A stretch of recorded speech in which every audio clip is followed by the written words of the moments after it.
the golden age of the Roman Empire, a time of peace, of economic prosperity, of cultural flourishing. This is Anno 117, Pax Romana, the newest chapter in the award-winning franchise, its most ambitious installment to date.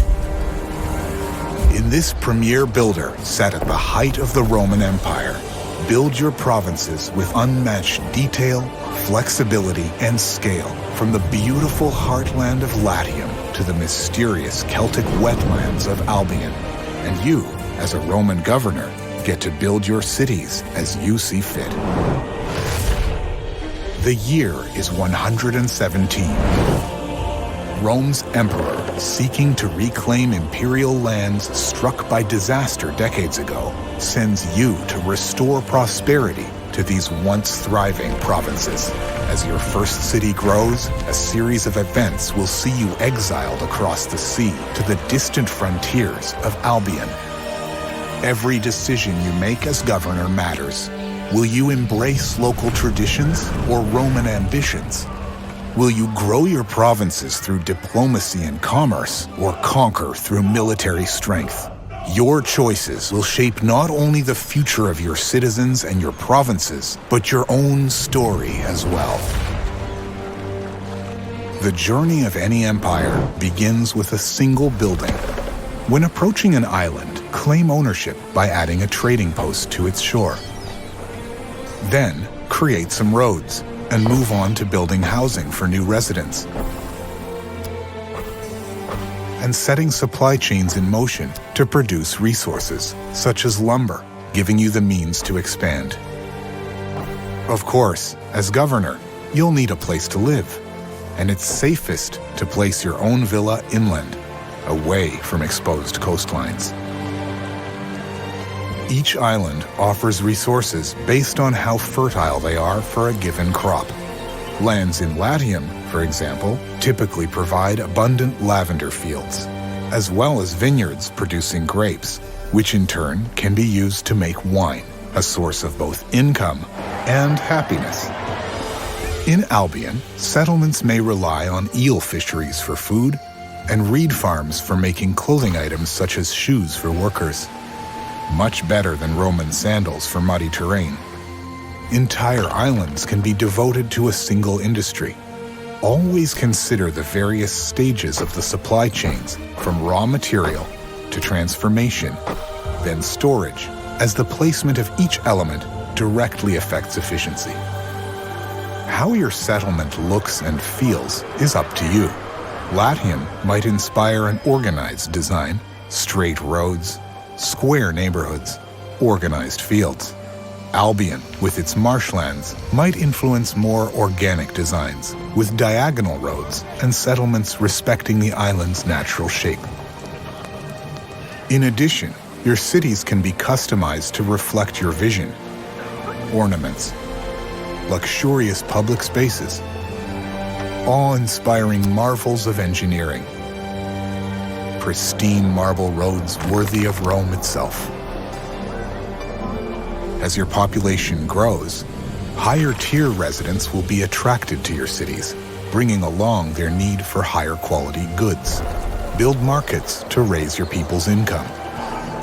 A tavern will keep spirits high.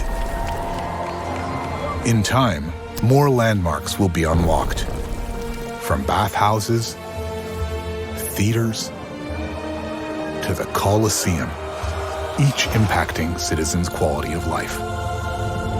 Fulfilling the needs of your population by strategically building public services will influence your people's attributes, from happiness to fire safety.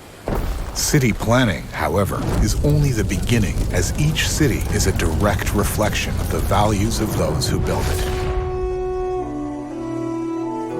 As governor, each decision slowly shapes the identity of your cities and the way they contribute to the expansion of your provinces. To help foster innovation and knowledge, you can choose buildings, such as the Grammaticus, that will create an area of effect around it, contributing to breakthroughs of new technologies.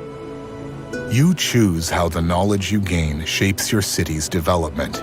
In the discovery tree, you decide if knowledge is used to enhance facilities, unlock new urbanism possibilities, and upgrade military units, each decision having a direct impact on gameplay. For example, researching wells will allow you to use them as a smaller alternative to the larger building housing, vigiles, which grants the fire safety attribute. The result is a more space-efficient alternative that unlocks new ways to develop neighborhoods and cities. Over 150 discoveries exist in total, their availability impacted by your governing style and your engagement with the Roman or Celtic ways. For example, a Roman approach to dealing with Albion's marshes will be to drain them, while a Celtic approach is to learn how to move efficiently through them. Knowledge and research are the keys to unlock your people's minds, but the way to their heart is through beliefs. Build a sanctuary to one of the many patron gods to begin gathering belief, a resource used to unlock religion-centric bonuses and effects. Whether Celtic or Roman, each island can have its own deity whose influence will have a tangible impact on the lives of its residents. Choose Mars, the Roman god of war, and your residents will believe in his strength. They will put all their heart into the production of military materials. In the long run, believing in Mars will even grant land units with superior attack and defense capabilities. By contrast, worshipping Epona, the Celtic goddess of domestication, will make people take better care of animals, which will lead to a boost of farming productivity. When faith in a deity grows strong enough, the people's devotion unlocks exaltation effects with immense benefits. Worshippers of Ceres, the Roman goddess of the harvest, believe she blesses the soil itself, and so the size of available farming fields expands by 50%.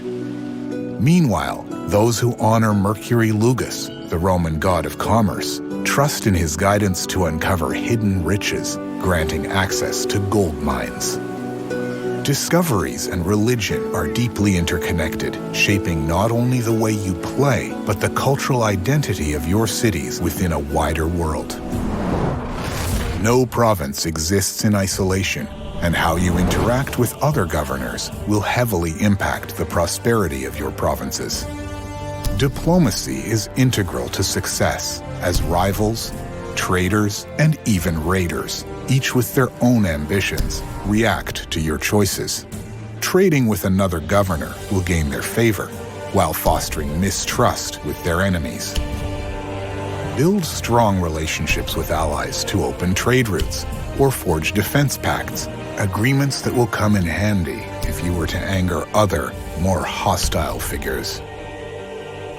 The echoes of your decisions will even reach the ears of the Emperor himself. Romanizing your land will earn you high praise and bonuses, while turning your back on Roman traditions might warrant the wrath of an entire empire. Whatever your choices, you had better be prepared for any outcome. Across the empire, some will thrive by peace, trade, and negotiation.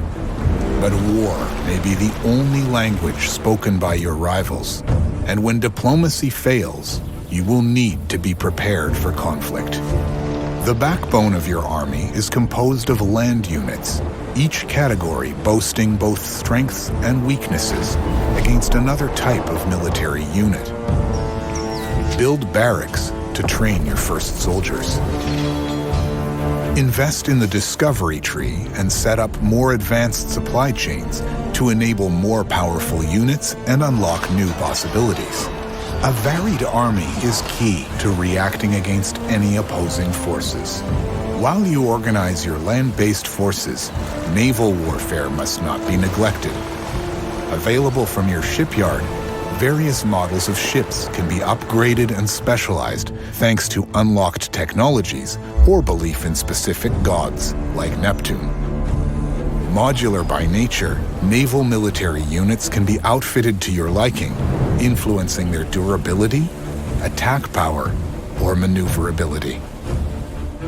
Consider adding defensive structures around your cities, from simple wooden palisades to sturdy watchtowers, arranging them strategically to create choke points. Islands' natural features can even be leveraged for defensive purposes. Strong military strategy can secure dominance over your rivals or even the Emperor himself if you choose to defy his rule, turn your back on the Roman ways, and provoke his ire. Friends can be invited as rival governors or join you under a common banner at the start or right in the middle of any game. Compete for superiority in PvP against the wits and strategies of other governors, or cooperate in PvE to rule together while defending your cities from AI-controlled rivals. Outside the campaign, an endless sandbox awaits, granting governors the freedom to decide every detail of their city-building endeavors. The difficulty of the challenges ahead, the rivals present on the map, and the starting province of your cities, for instance. Here, your cities can grow under the weight of formidable constraints, be allowed to flourish under lasting peace, or expand past the Empire's horizon. During Year 1 of Anno 117 Pax Romana, your journey as governor will take you to the land of pyramids and pharaohs, and beyond. The choices you make, the designs you choose, the deities you worship, the wars you wage, or the peace you protect. This is your legacy. Build your Roman Empire.